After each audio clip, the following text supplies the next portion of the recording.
This one will be a great example. This is the laburnum tree. This is the second most poisonous tree in the UK. Many people have these in the garden because of the beautiful blossom that appears in the late spring, early summer. They contain a poison called cytosine. The tree is so poisonous that if one of the branches was to fall to the floor, lay there for several months, and the dog later comes along, picks it up to hold as a stick on a walk, the chances are the dog won't finish the walk. It's that poisonous.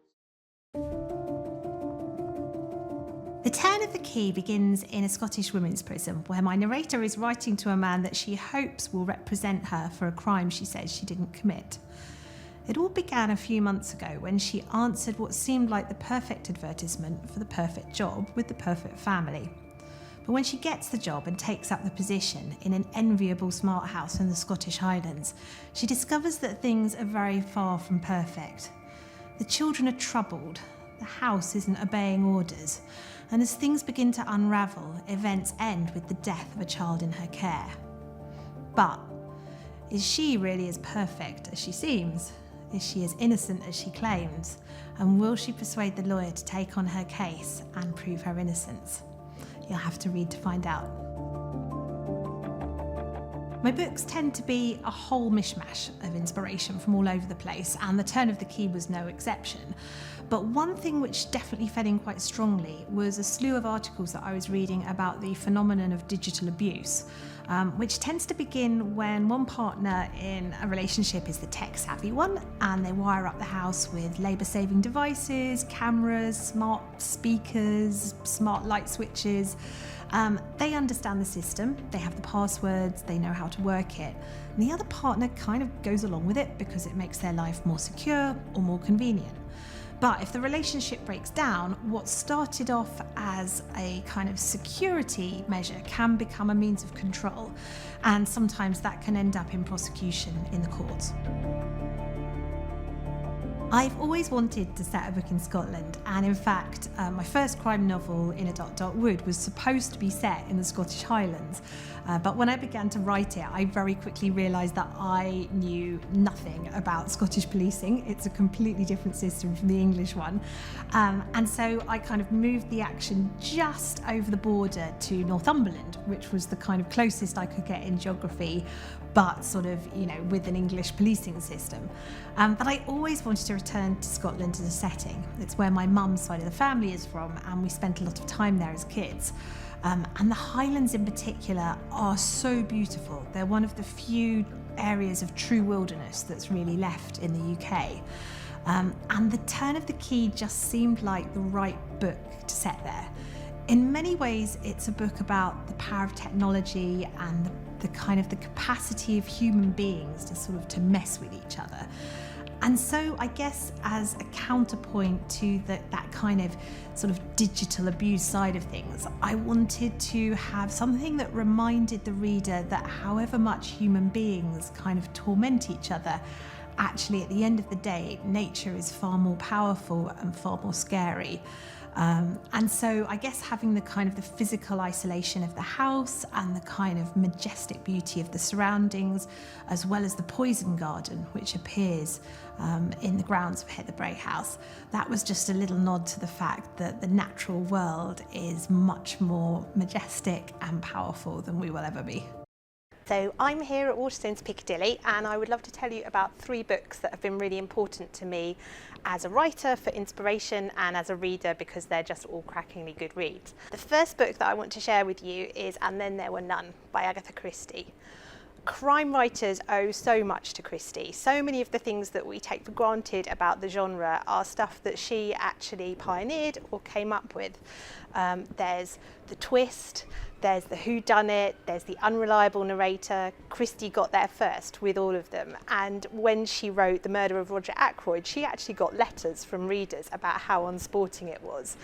Today we have so much more freedom to plot and to deceive our readers because of Christie, and this book showcases everything that I love about her. There is the claustrophobic setting, there's the small cast of suspects getting slowly whittled down, and of course there are twists after twists after twists. It's a really good read, and it's one of the best-selling books of all time, so a lot of people agree with me. The next book that I'd love to tell you about is Rebecca by Daphne du Maurier. I always say that while Christie is my go-to expert for plot, du Maurier is who I look up to for character.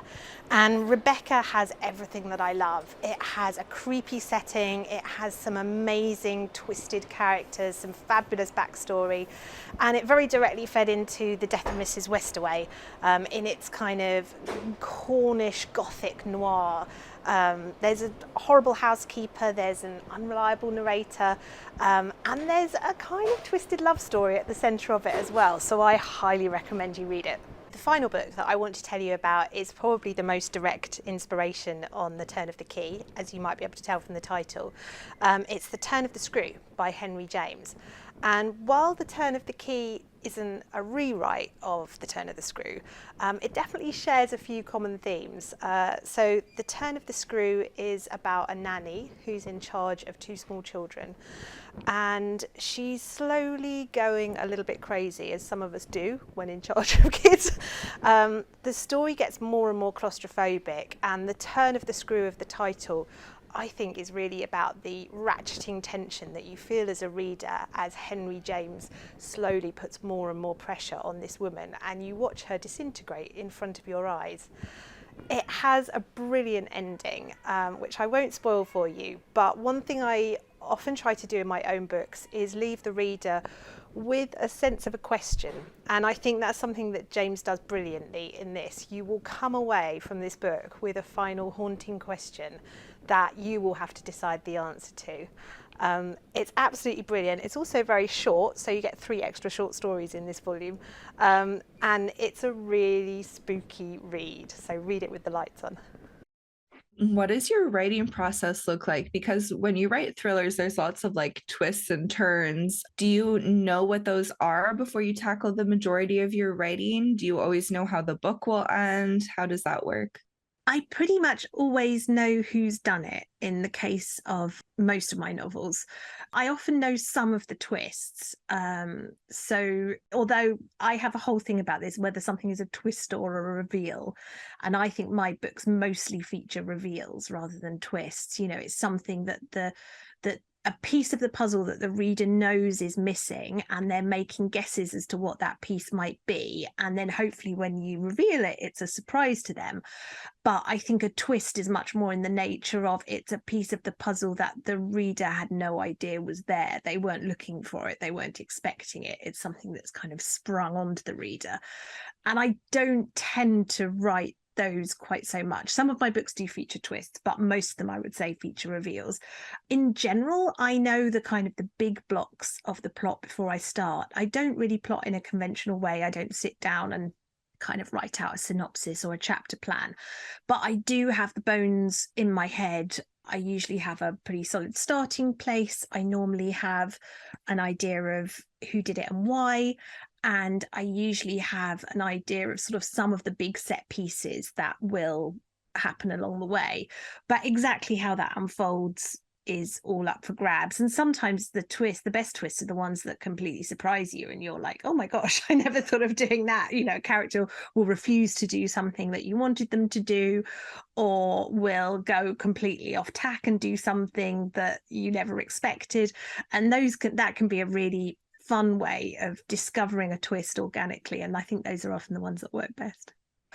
I would say my favourite type of setting to write is one that is quite self-contained, mainly just because it means that you can really explore it. And also, I think because my personal nightmare is being somewhere and something happens and you can't escape. And that comes up again and again in my books. You know, someone gets somewhere, something happens and they can't get away and they're trapped with the consequences. So yeah, I think that's all of me working through my personal phobias about, you know, going to a hideous party and like the person who was supposed to give me a lift home has gone and got drunk and now I'm stuck. And what drew you into this world of like pen testing and digital security? And how much research did you have to do in order to pull this off? So it was a research heavy book. I guess what drew me initially was I'd written a couple of books that were sort of tech adjacent. The Turn of the Key is about a woman who's living in a very, very kind of smart house, in inverted commas. You know, it's wired up with cameras all through and voice detection, and, you know, the lights are all centrally controlled, and the fridge chats to you and tells you what's in it. And for that, I had to sort of invent this kind of home management app that she had a very adversarial relationship with. One thing I wanted to touch on outside of 0 days is in an interview last fall, you kind of discussed how you have a goal to write a book a year. And it's both like a goal to finish a book a year, but also as a way to maintain your creative well, to make sure you're not overdoing it or overextenuating yourself. And I'm kind of curious how you came about setting this goal for yourself. So if it's a goal exactly, it's more just over the years what I have realized I can comfortably achieve versus what is convenient for my publishers. So I think publishing loves regularity, it loves cycles, you know, it has pinned me as a sort of, you know, summer reads author, so it's very convenient to my publishers if I come out kind of, you know, May, June, July, August sort of time frame. I think, you know, people love a thriller to pick up and read on the beach, so it's understandable. But I can't write more than a book a year. I'm in awe of people who can, and I have friends who can, and more power to them. But I can't. I just don't have the kind of capacity, I think imaginative capacity. It's not about the words really, it's about how fast I can come up with scenarios and ideas. And when I wrote a book a year while I was working, and when I gave up work, I thought, oh great, I'll be able to write 2 books a year now. It turns out I can't. My imagination seems to refill at a set pace.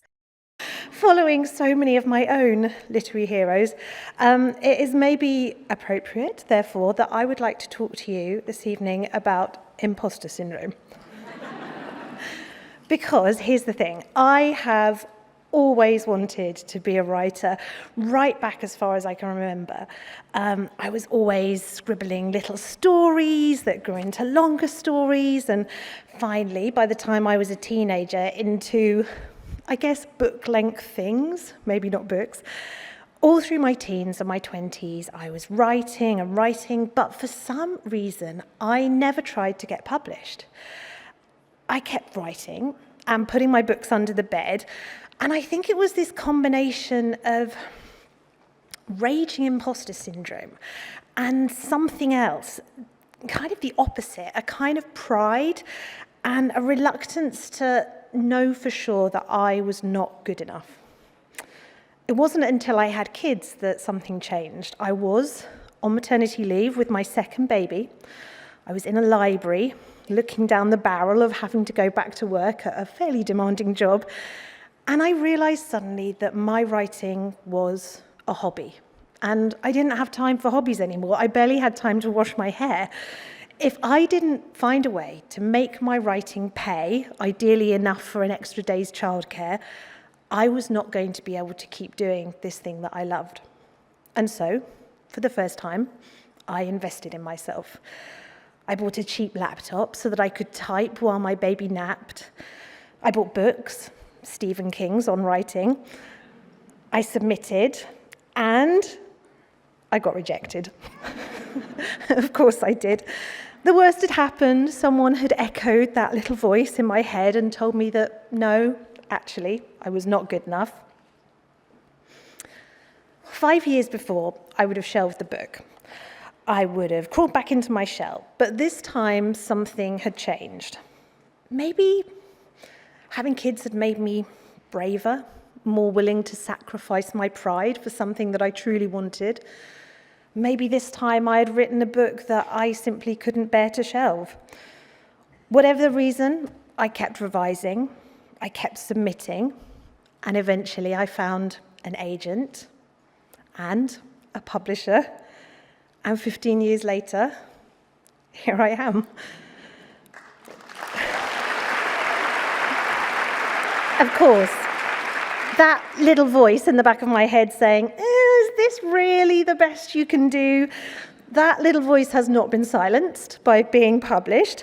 It has stayed very loud. It has given me some pretty sleepless nights, mostly at 3 a.m. in the morning when I'm too far through a manuscript to quit.